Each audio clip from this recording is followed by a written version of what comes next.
విడుదల రజనీని అడ్డుకున్న ముస్లింలు పల్నాడు జిల్లా చిలకలూరుపేటలో మాజీ మంత్రి విడుదల రజనీకి చేదు అనుభవం ఎదురైంది. తాము శాంతియుతంగా చేస్తున్న ర్యాలీని రాజకీయం చేయొద్దనేమని పలువురు ముస్లింలు అడ్డుకున్నారు. వక్ఫ్ సవరణ బిల్లును పార్లమెంట్ ఆమోదించడాన్ని వ్యతిరేకిస్తూ చిలకలూరుపేటలో ముస్లింలు ఆదివారం ర్యాలీ నిర్వహించినటువంటి సందర్భంలో ఈ ఘటన చోటు చేసుకుందన్నటువంటి వార్తని హైలైట్ చేశారు.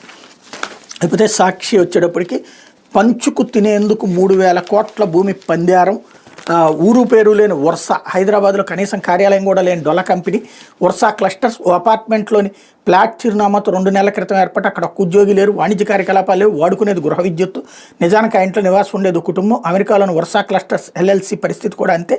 గతేడాది లోకేష్ పర్యటనకు నెల ముందు ఆగమేఘాలపై ఏర్పాటు, కనీసం ఆఫీసు, వెబ్సైట్, ఫోన్ నెంబర్ కూడా లేని డొల్ల కంపెనీతో రాష్ట్ర ప్రభుత్వ ఒప్పందం. డేటా సెంటర్, ఐటీ క్యాంపస్ అంటూ విశాఖలోని అత్యంత ఖరీదైన ప్రాంతంలో దాదాపు 60 ఎకరాల భూమి దారాదత్తం. కారు చౌకగా ఎనక 99 పైసలకు కేటాయించాల ప్రణాళిక.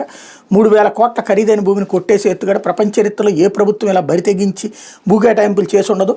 వర్షాతో ముఖ్య నేతల కుమ్మక్కుపై సాక్షి పరిశోధనలో బయటపడ్డ నిజాలంటూ ఫిబ్రవరి 12 హైదరాబాద్లోని కొత్తగూడలో ఉన్న ఏక్తా బాసిల్ హైట్స్ భవనంలోని చిన్న ఫ్లాట్లో వర్షా క్లస్టర్ ఏర్పాటు చేసిన ఈ భవనంలో 28 ఫ్లాట్లు ఉండగా వర్షా కంపెనీ రిజిస్టర్ అయిన ఫ్లాట్ నెంబర్ 705లో ఒక కుటుంబం నివాసం ఉంటుంది. వాడుకునేది కూడా గృహ విద్యుత్తే. అక్కడ ఒక్క ఉద్యోగి లేరు. 3,000 కోట్ల విలువైన భూమి దారాతత్తు, నీకెంత నాకెంత, దోపిడీకి పరాకాష్ట, ప్రపంచ చరిత్ర లేదు, వింతల్లో వింత. ఊరు పేరులోని వర్షా క్లస్టర్స్కి విశాఖలో దాదాపు 3,000 కోట్ల విలువైన భూమిని చంద్రబాబు సర్కార్ అప్పనంగా కట్టబెట్టేసింది. ఎకరం 99 పైసలు చెప్పుంది. దాదాపు 60 ఎకరాల భూమిని దారాదత్తం చేసింది. బహిరంగ మార్కెట్లో ఎకరం విలువ 50 కోట్లకు పైన అన్నటువంటి వార్తనే హైలైట్ చేసింది. అయితే మెగా DSCలో